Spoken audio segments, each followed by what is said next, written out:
Halo saudara-saudaraku yang terkasih di dalam Tuhan dimanapun Anda berada. Bertemu lagi dengan saya Rina Solihin dalam channel Rina Menjawab. Teman-teman, saya berharap keadaan kita semua masih baik-baik saja teman-teman, dan tidak kekurangan sukacita dan damai sejahtera, serta selalu dalam perlindungan Tuhan kita Yesus Kristus. Teman-teman, beberapa hari terakhir perhatian kita terfokus teman-teman kepada berbagai peristiwa yang beruntun teman-teman ya. Tapi dari semua peristiwa ini satu hal yang bisa kita lihat, yaitu begitu cepatnya mereka meninggalkan dunia ini. Nah, caranya berbeda-beda teman-teman ya. Ada dengan cara sakit penyakit ya. Ada yang sudah sembuh dari COVID, setelah COVID-nya dinyatakan negatif, lalu pergi teman-teman. Ya, itulah dia Pastor Raditya Oloan. Ya, kemudian yang satu lagi juga karena diserang COVID teman-teman, direnggut nyawanya oleh COVID, yaitu Bapak Tengku Zulkarnain. Ya. Nah, Ustadz ini sangat fenomenal teman-teman, ya kan? Nah, salah satu yang getol ya menghujat kekristenan, ya kan?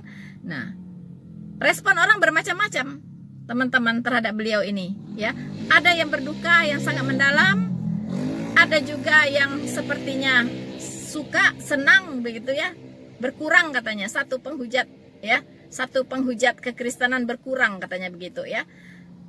Terus ada lagi yang menjadikan itu lelucon-lelucon teman-teman. Ya, saya lihat berbagai variasi tanggapan orang ketika seseorang itu pergi untuk selama-lamanya. Ya, tergantung seperti apa dia mengisi hidupnya di saat dia masih hidup, seperti apa begitu. Ya, dia membawa dampak apa terhadap orang banyak begitu ya. Apakah hidupnya itu berdampak negatif atau berdampak positif ya, tergantung ya. Makanya juga respon dari banyak orang itu bervariasi juga teman-teman, dan orang-orang itu juga tidak bisa disalahkan.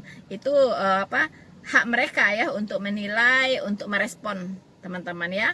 Nah, kemudian kita dikejutkan lagi dengan aksi terorisme yang ada di Poso ya, yang dilakukan oleh MIT teman-teman, MIT, Mujahidin Indonesia Timur, yaitu kelompok teroris radikal Islam yang beroperasi di Poso. Tidak tanggung-tanggung, 4 orang Kristen ya, nyawanya melayang di tangan mereka teman-teman. Orang yang tidak bersalah ya. Ya, memang darah mereka halal bagi si teroris ini teman-teman ya. Apalagi mungkin di bulan puasa ya, pahalanya bisa berlipat ganda kalau dia bisa membunuh kafir ya. Mungkin tidak 72 bidadari, mungkin 49.000 bidadari yang dia dapatkan di surganya nanti, seperti yang dikatakan oleh Ustadz Zulkarnain ya. 49.000 katanya bidadarinya ya. Nah, bisa gempor teman-teman di sana ya, menggarap bidadari sebanyak itu.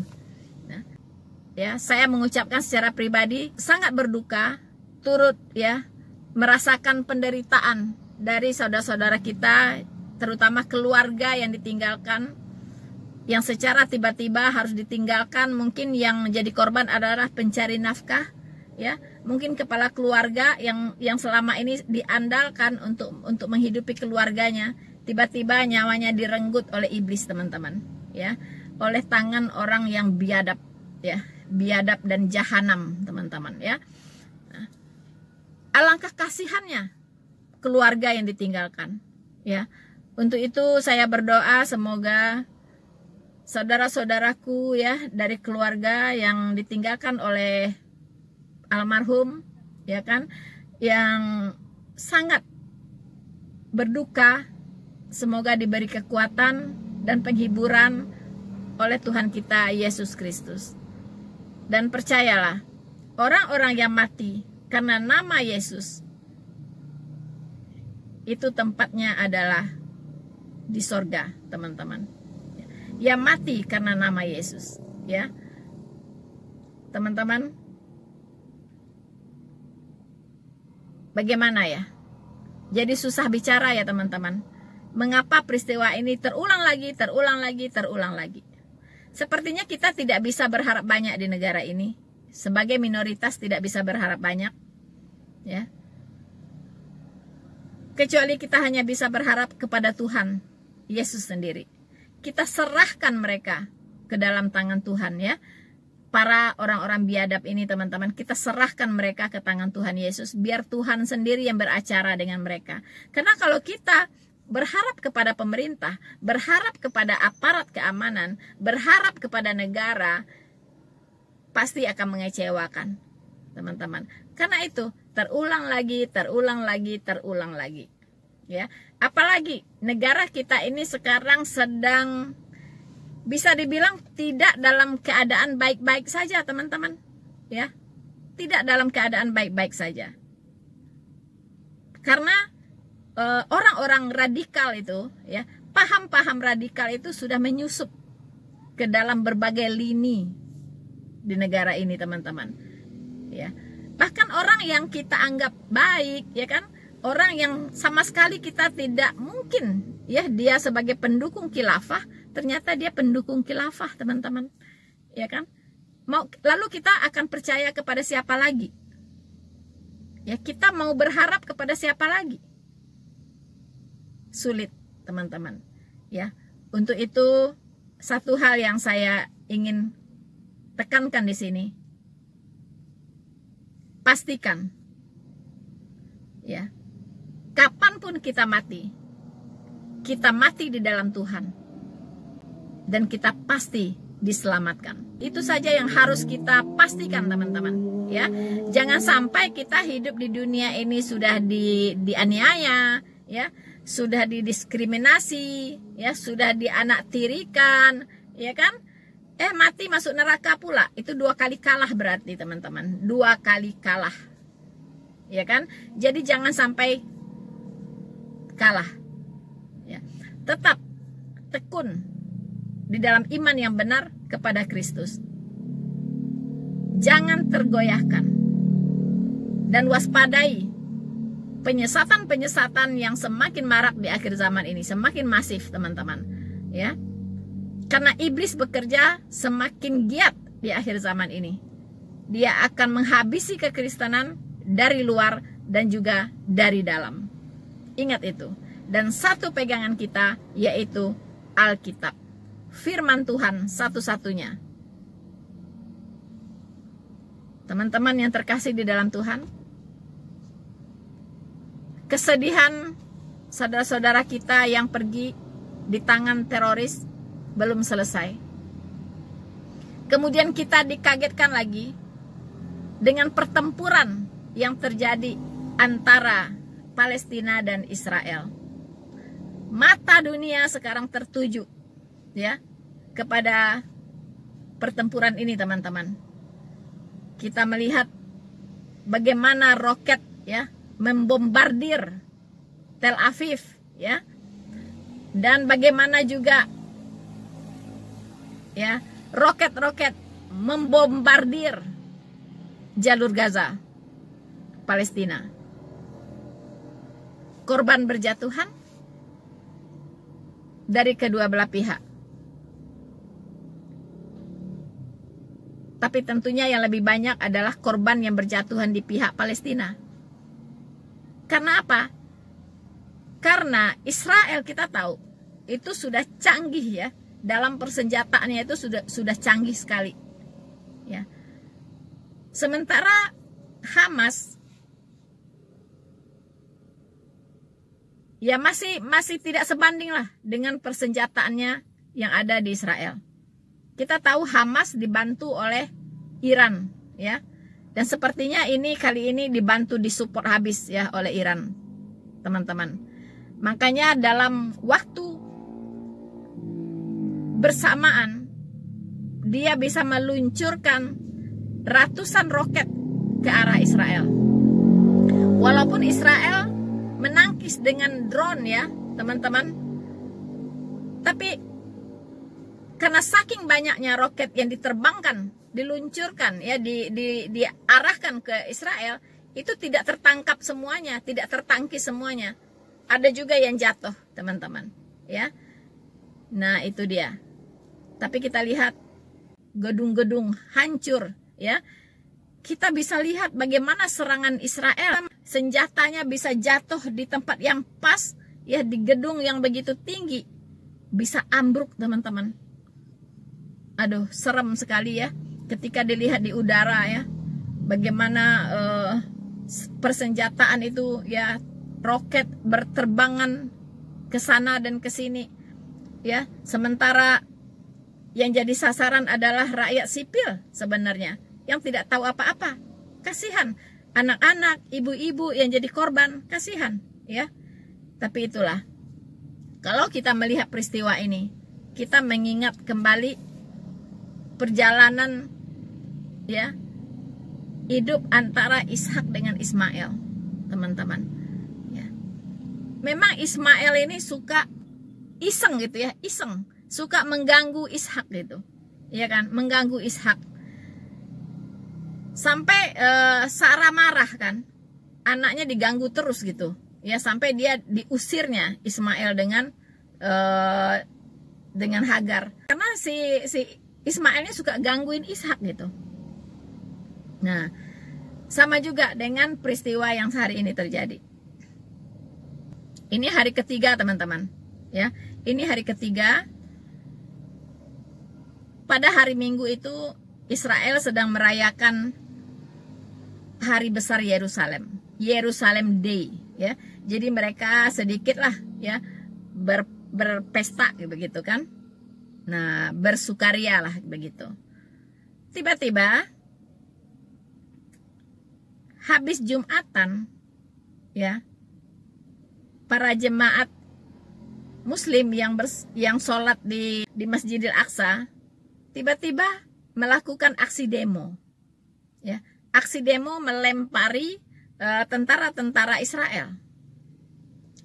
Nah, ya kan, akhirnya mereka juga diburu oleh tentara Israel dengan peluru karet, dibubarkan ceritanya. Nah, setelah itu tiba-tiba Hamas mengirim ratusan roket ke arah Israel. Nah, disitulah mulai pertempuran, teman-teman. Disitulah mulainya pertempuran. Dan kita tahu Israel ini sebuah negara yang sangat protektif dan pantang kalau diganggu. Ya kan, pantang kalau diganggu. Jangan coba-coba mengganggu Israel, bisa habis. Saya perhatikan dari dulu, karena ini konflik bukan baru-baru, ya. Permusuhan keturunan Hagar dengan keturunan Sarah itu berlangsung terus sampai hari ini. Tapi sayangnya keturunan Sarah ini tidak menerima Yesus Kristus sebagai Tuhan dan Juru Selamatnya, tidak mengakui sebagai Mesias. Di saat itulah mereka mengatakan, biarkanlah darahnya ditanggungkan oleh anak cucu kami. Salibkan dia. Ya. Yesus disalibkan. Dan dengan sombongnya, para pemuka Yahudi itu berkata, biarlah darahnya ditanggungkan oleh anak cucu kami. Lalu apa yang terjadi? Tuhan berkehendak memberikan pelajaran kepada bangsa Israel. Mereka diserakkan, ya, ke berbagai penjuru bumi. Mereka diserakkan sampai daerahnya kosong, tak bertuan, bahkan namanya pun hilang, ya. Orang tidak tahu, ya, ada negara Israel. Kemana mereka? Rupanya mereka sudah diserakkan ke seluruh penjuru bumi ini, teman-teman. Kita tahu orang-orang Israel ada di mana-mana. Orang-orang Israel ada di mana-mana, ya. Di Amerika mereka banyak, di Jerman, ya, di Eropa mereka banyak, teman-teman, ya. Dan luar biasanya orang-orang Yahudi ini memegang kendali dalam perekonomian, baik di Amerika maupun di Eropa. Memang mereka adalah orang-orang yang sangat-sangat jenius, Ya, mereka memang spesial. Mereka adalah umat pilihan Allah. Mereka diberi otak yang luar biasa pintar. Tapi sayangnya, dengan kepintarannya, mereka tidak sanggup mengenal Allah yang sudah datang menjadi manusia untuk mereka. Dan mereka diserakkan ke berbagai negara. Tapi menjelang akhir zaman, teman-teman, mereka akan dikembalikan, ya, pelan-pelan akan dikembalikan ke asalnya, ke kampungnya, teman-teman, yaitu Israel. Mereka yang sudah memencar ke seluruh penjuru bumi akan dikembalikan. Maka terbentuklah negara Israel yang merdeka. Maka tanggal 14 Mei, ya, 14 Mei teman-teman, 1948 ditetapkan sebagai hari kemerdekaan Israel. Yaitu besok, teman-teman. Ya. Saudara-saudaraku yang terkasih di dalam Tuhan. Menjelang hari kemerdekaannya, hari ini Israel dalam kondisi pertempuran. Mungkin Hamas juga menggunakan momen ini membombardir Israel. Kita tidak tahu. Tapi yang harus kita perhatikan adalah wilayah teritorial Israel semakin hari semakin luas. Daerah yang ditinggalkan, yang diwariskan oleh Abraham kepada mereka, nyaris semuanya sudah diambil kembali oleh Israel. Inilah yang memperuncing, ya, konflik antara Israel dengan Palestina. Palestina tinggal sedikit saja, ya, sedikit saja tanah sekarang yang mereka miliki untuk bisa mereka tinggal. Sebagian besar itu sudah direbut kembali oleh Israel. Tapi mau apa?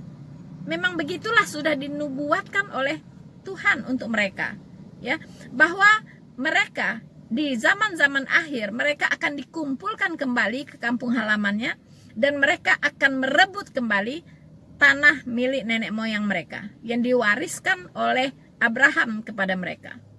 Itu akan mereka rebut kembali dan Tuhan akan memberikan itu semua kepada mereka, teman-teman.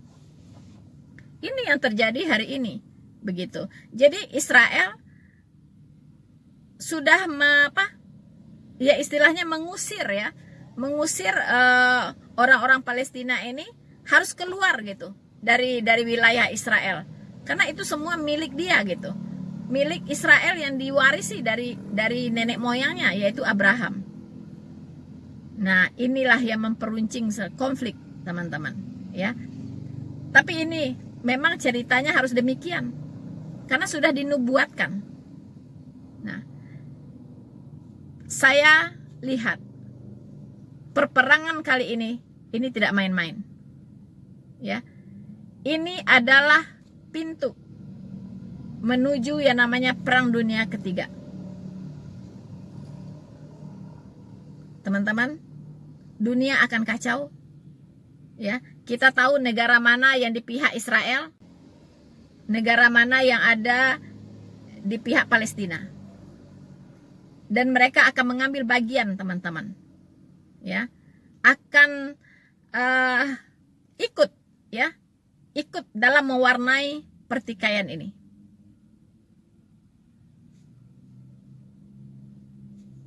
Teman-teman, percayalah, kondisi ke depan di dunia ini tidak akan semakin membaik, tapi semakin memburuk. Seperti yang kita lihat, tanda-tanda kedatangan Tuhan Yesus yang kedua kali itu sudah diberitahukan jauh-jauh hari sebelum hari ini terjadi, teman-teman. Ya, jauh-jauh hari sudah diberitahukan. Kita tahu apa tanda-tanda kedatangan Tuhan yang kedua kali. Saudara-saudaraku yang terkasih di dalam Tuhan, kita akan melihat teman-teman apa kata Alkitab ya tentang apa yang terjadi hari ini teman-teman. Kita akan melihat apakah ini penggenapan dari nubuatan kitab suci. Kita akan lihat satu persatu, yaitu tentang akhir zaman ya. Nah, ini adalah khotbah tentang akhir zaman ya dari Tuhan Yesus teman-teman. Saya akan bacakan Matius 24 ayat 3 sampai ayat ke-14.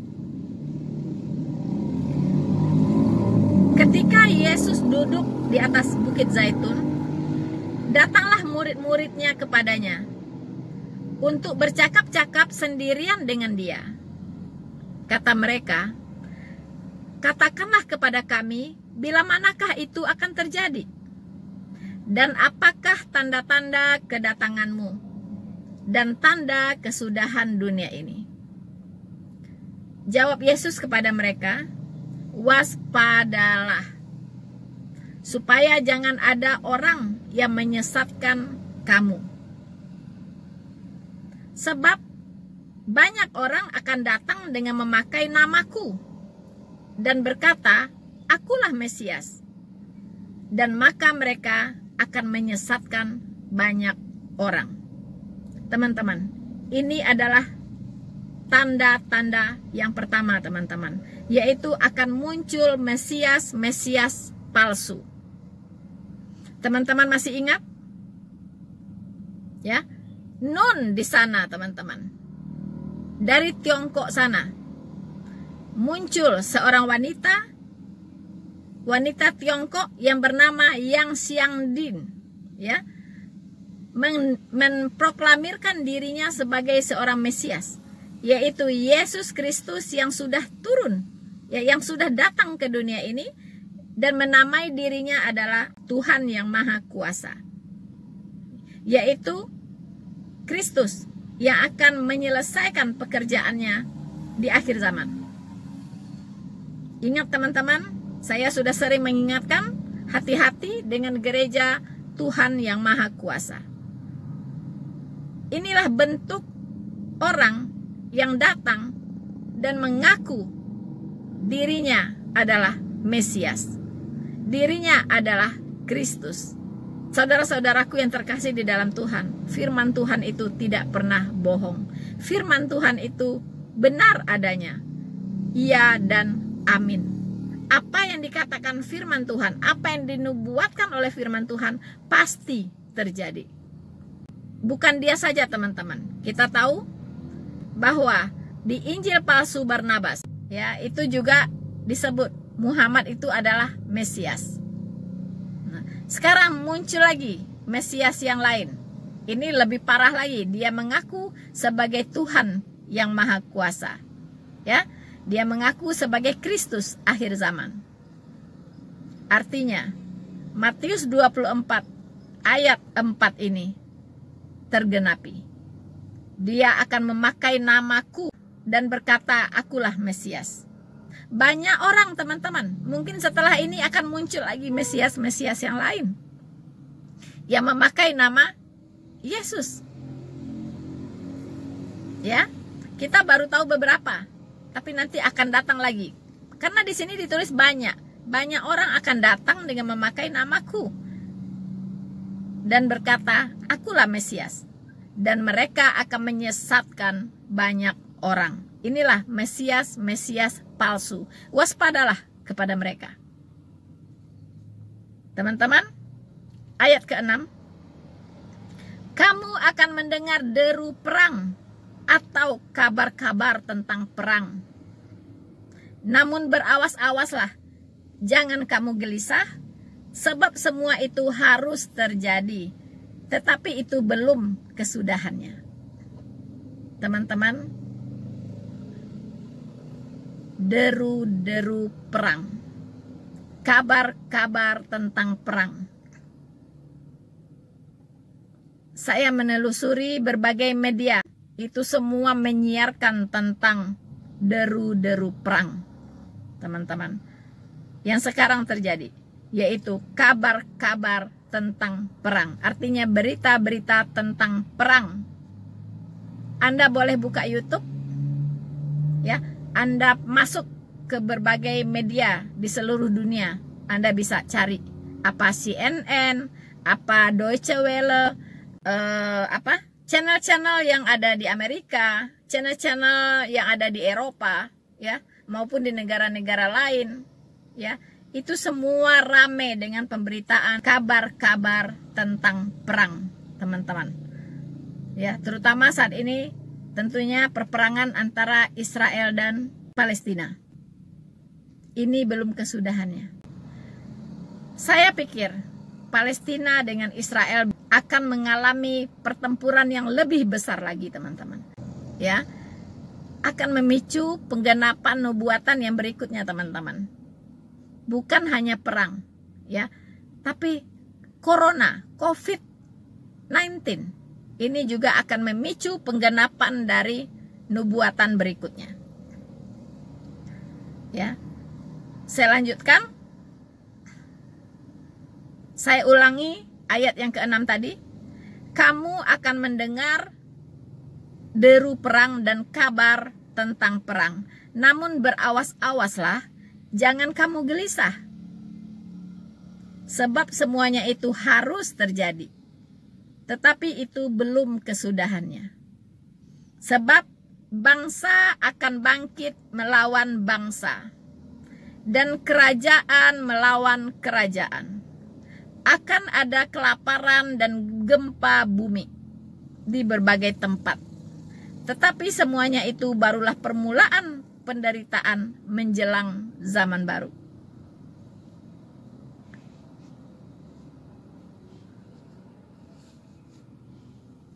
Teman-teman,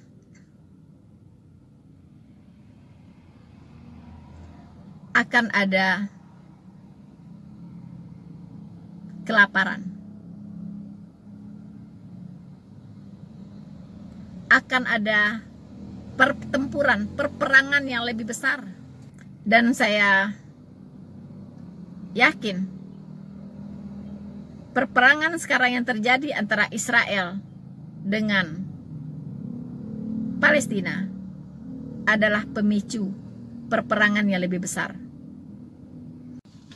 Saudara-saudaraku yang terkasih di dalam Tuhan, sesuai dengan nubuatan kitab suci, maka ada satu kekuatan besar yang akan berada di pihak Israel, yaitu Uni Soviet, teman-teman. Kemudian ada kekuatan besar juga yang akan berada di pihak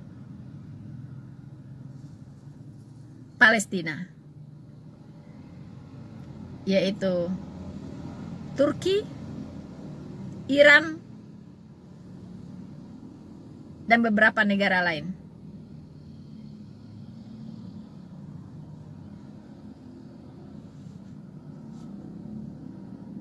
Belum lagi China dan Amerika.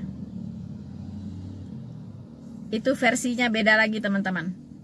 Ya. Itu versinya beda lagi. Itu juga dua kekuatan yang akan berhadapan, China dan Amerika. Sekarang kita sudah mencium bau-baunya ke arah sana, teman-teman. Dan semua akan mengerucut nantinya ke dalam dua kubu saja. Ya, akan mengerucut ke dua kubu saja, teman-teman. Saudara-saudaraku yang terkasih di dalam Tuhan, dalam perjalanan waktu, kondisi dunia yang begitu mencekam, awas, setiap saat nyawa Anda dan saya bisa melayang.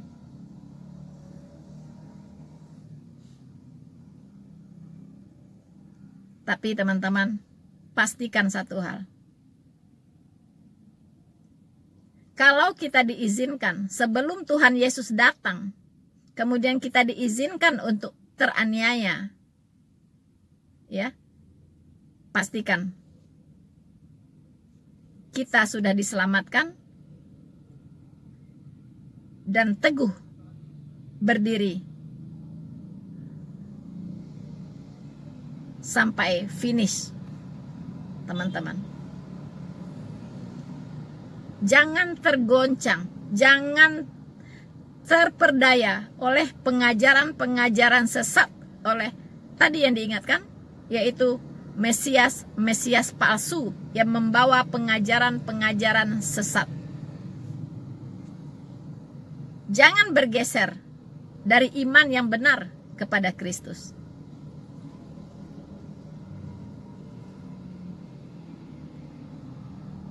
Tapi sekiranya Tuhan datang lebih cepat,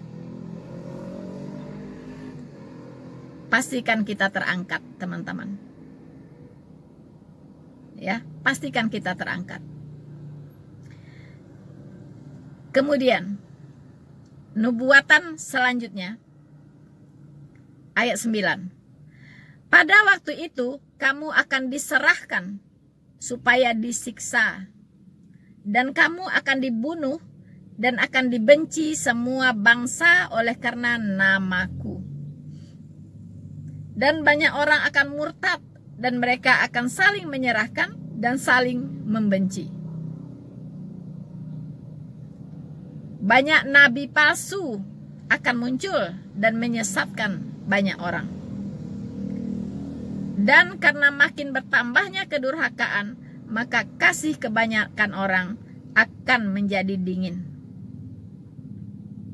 Tetapi orang yang bertahan sampai kepada kesudahannya akan selamat. Dan Injil kerajaan ini akan diberitakan di seluruh dunia menjadi kesaksian bagi semua bangsa. Sesudah itu barulah tiba kesudahannya. Teman-teman, ini juga sedang terjadi. Ya. Teman-teman jangan cuma lihat di Indonesia. Ya. Betul, di Indonesia sudah mulai terjadi penganiayaan terhadap umat-umat Kristen. Ya, seperti yang dilakukan oleh teroris. Tapi penganiayaannya bukan hanya bentuk seperti itu, teman-teman. Tapi iman kekristenan diserang, ya, dengan cara-cara yang sangat-sangat keji. Orang-orang dibawa ke arah yang berlawanan dengan kekristenan. Dimunculkan gerakan-gerakan anti-Kristen. Ya, dimunculkan gerakan-gerakan membenci Kristen. Ya, dimunculkan ideologi-ideologi, ya, ditanamkan ideologi-ideologi yang anti terhadap kekristenan. Ini yang sedang terjadi di negara kita, teman-teman. Ini yang sedang kita alami hari ini.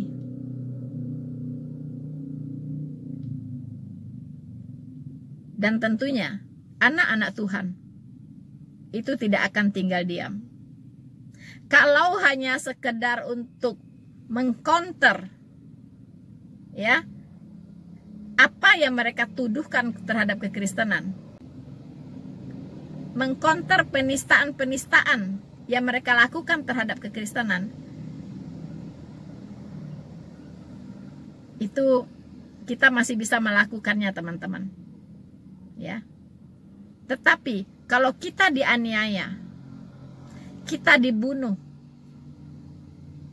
kita tidak bisa berbuat apa-apa. Ya, kecuali kita berkata, Tuhan, ke dalam tangan-Mu kuserahkan nyawaku.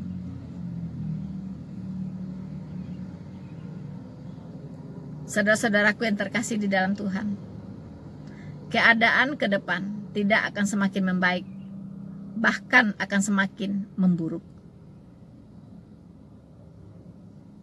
Tapi percayalah, ketika Tuhan ada di pihak kita, siapakah lawan kita?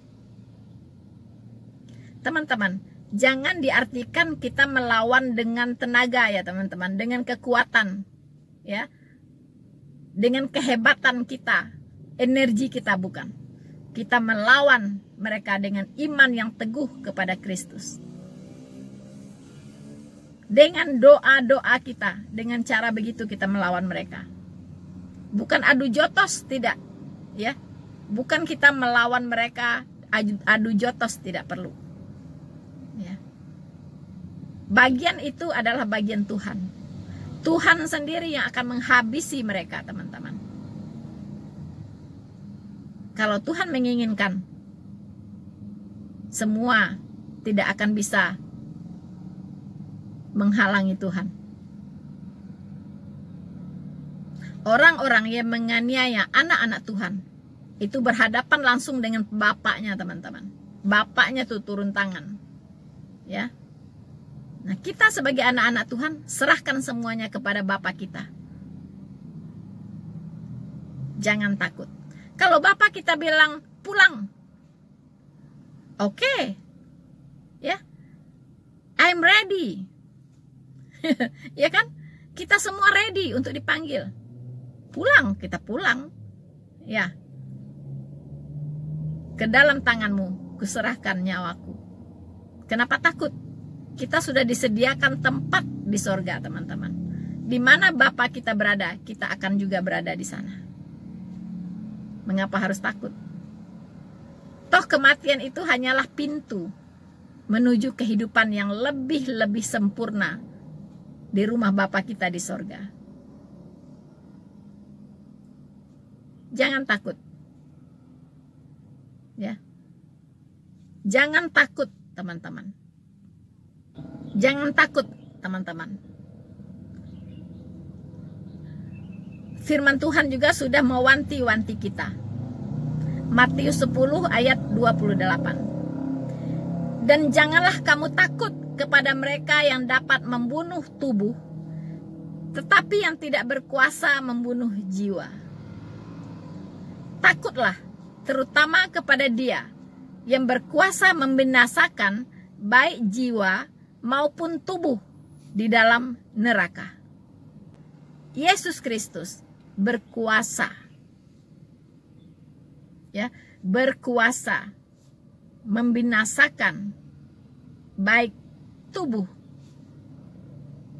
maupun jiwa di dalam neraka. Itu yang harus kita takutkan. Dan Tuhan kita Yesus Kristus.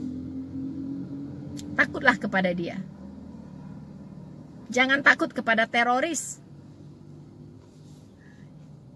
Jangan takut, teman-teman.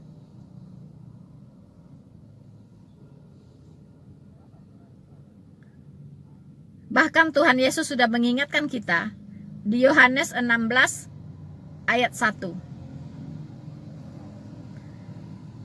Semuanya ini kukatakan kepadamu supaya kamu jangan kecewa dan menolak aku.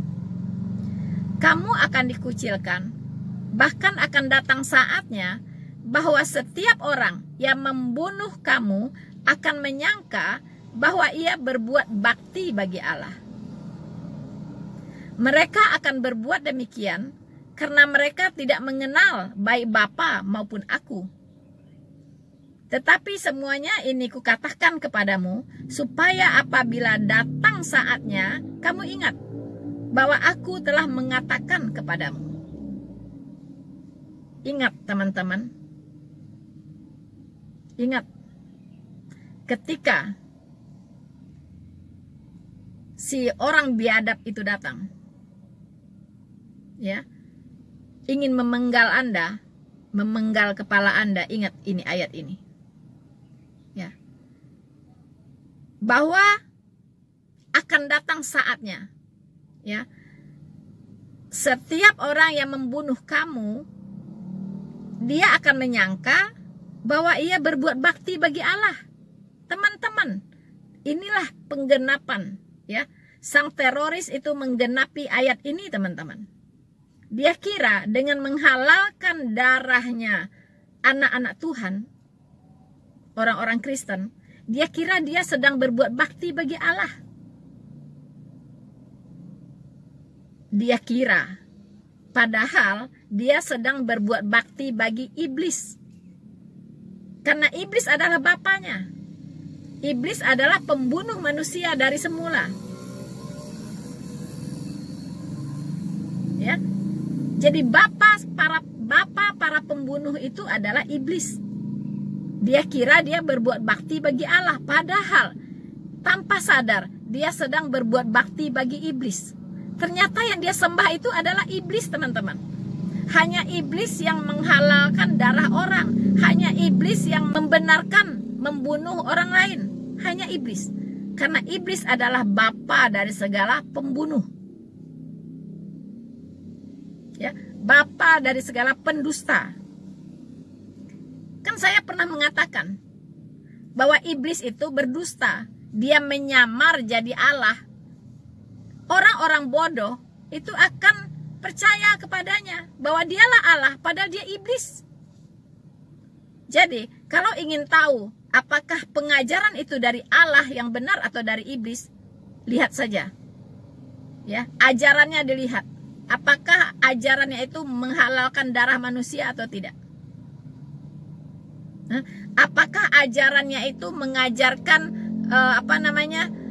pengajaran-pengajaran yang membinasakan orang lain atau tidak?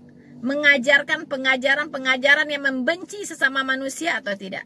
Mengajarkan pengajaran-pengajaran yang standar moralnya sangat rendah. Anda bisa lihat.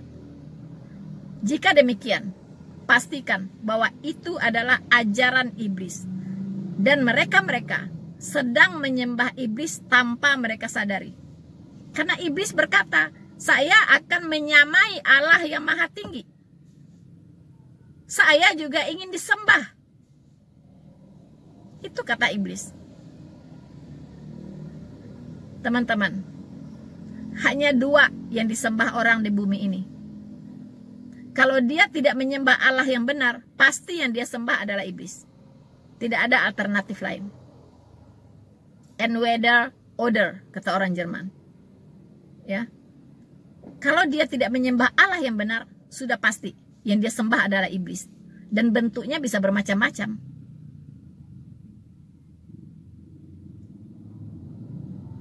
Teman-teman, Tuhan Yesus bilang, tetapi semuanya ini kukatakan kepadamu, supaya apabila datang saatnya kamu ingat bahwa aku telah mengatakan itu kepadamu. Untuk itu, saudara-saudaraku, keluarga-keluarga yang terkasih yang ditinggalkan oleh para korban teroris ini di Poso, ingat ini, saudara-saudaraku, Anda jangan kecewa dengan Tuhan Yesus. Anda jangan menolak Tuhan Yesus.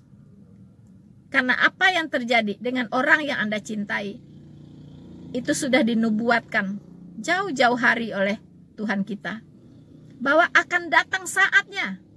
Semua orang yang membunuh kamu, dia mengira bahwa dia sedang berbuat bakti bagi Allah. Dia mengira teman-teman. Padahal sebenarnya dia sedang berbuat bakti bagi iblis. Saudaraku yang terkasih di dalam Tuhan, Matius 24 akan saya lanjutkan ayat 13-nya. Tetapi orang yang bertahan sampai pada kesudahannya akan selamat. Jadi teman-teman, jika kita bertahan dan tetap teguh dalam iman yang benar kepada Kristus, dan tidak tertipu oleh tipu muslihat iblis dari nabi-nabi palsu, mesias-mesias palsu yang memakai-makai nama Yesus, ya, kita akan selamat. Jangan percaya, ya, walaupun dia unjuk kebolehan di depan mata Anda, melakukan berbagai mukjizat di depan mata Anda, tapi dia adalah Mesias palsu. Untuk itu teman-teman, saya selalu mengingatkan, jangan imanmu tumbuh karena mukjizat Ya. Karena iblis pun bisa berbuat demikian. Karena iblis pun bisa melakukan mukjizat bahkan lebih spektakuler, teman-teman, di akhir zaman ini. Pastikan imanmu kepada Kristus tidak tumbuh karena melihat mukjizat atau tidak tumbuh karena mengalami mukjizat. Tapi imanmu harus tumbuh karena mengerti kebenaran firman Tuhan, mengenal Tuhan melalui firman-firmannya di Alkitab. Imanmu tumbuh karena pembacaan kitab suci. Imanmu tumbuh karena pendengaran akan firman Allah. Bukan berarti kita tidak percaya mukjizat. Ya. Mukjizat itu selalu ada. Setiap hari saya hidup dengan mukjizat Allah, teman-teman. Tapi saya tidak percaya kalau karunia melakukan mukjizat hari ini masih diberikan kepada orang-orang tertentu. Ya, karena karunia melakukan mukjizat itu berhubungan dengan pewahyuan. Ketika pewahyuan selesai sampai Wahyu 22 ayat 21, maka karunia melakukan mukjizat finish. Karena karunia melakukan mukjizat itu ditujukan untuk meneguhkan firman Tuhan yang pada saat itu belum tertulis, masih lisan di zaman para rasul. Jadi hati-hati, jangan ada yang mengatakan saya tidak percaya mukjizat ya. Saya sangat-sangat percaya mukjizat dan saya hidup dengan mukjizat Tuhan. Tetapi saya tidak percaya bahwa karunia melakukan mukjizat masih ada diberikan Tuhan pada hari ini.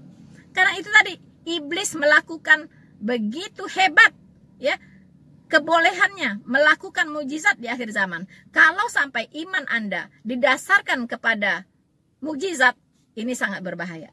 Bisa terkecoh. Anda kira Anda menyembah Tuhan, ternyata Anda menyembah iblis. Teman-teman, ayat 14. Dan Injil kerajaan ini akan diberitakan ke seluruh dunia menjadi kesaksian bagi semua bangsa. Sesudah itu barulah tiba kesudahannya. Jadi, dalam kondisi yang memburuk seperti hari-hari ini, teman-teman melihat Injil semakin masif diberitakan. Semua orang harus mendengar Injil. Harus mendengar Injil. Kita bersyukur dengan adanya media sosial, ya, media elektronik seperti hari ini. Para penginjil bangun, ya, memenuhi dunia YouTube untuk mengabarkan berita baik ini, mengabarkan Injil ke seluruh dunia, teman-teman. Dan Tuhan mengizinkan itu. Dengan kemajuan teknologi, Injil bisa diberitakan ke semua makhluk. Walaupun kondisi sangat tidak baik, tetapi Injil diberitakan bisa dari kamar sendiri. Ya, bisa dari mana saja. Selagi ada internet dan ada kuota, silahkan Anda memberitakan Injil. Pergunakan fasilitas yang ada. Supaya apa? Supaya Tuhan Yesus cepat datang. Teman-teman, hari ini bertepatan dengan hari kenaikan Tuhan kita Yesus Kristus ke sorga. Tentunya kita bangga, teman-teman. Ya, kita bersyukur sekali bahwa Tuhan kita betul-betul sudah mati dan bangkit pada hari ketiga, ya, bagi penebusan dosa. Dan dia di depan mata banyak orang, setelah 40 hari, memperlihatkan diri ke banyak orang. Akhirnya dia terangkat ke sorga. Dia sudah berada di sorga dan dia berjanji, dia menyiapkan tempat bagi kita di sorga. Supaya di mana dia berada, kita pun berada. Teman-teman, Tuhan kita sudah menang atas maut. Maut sudah dikalahkan dan penebusan terhadap kita sudah diselesaikan.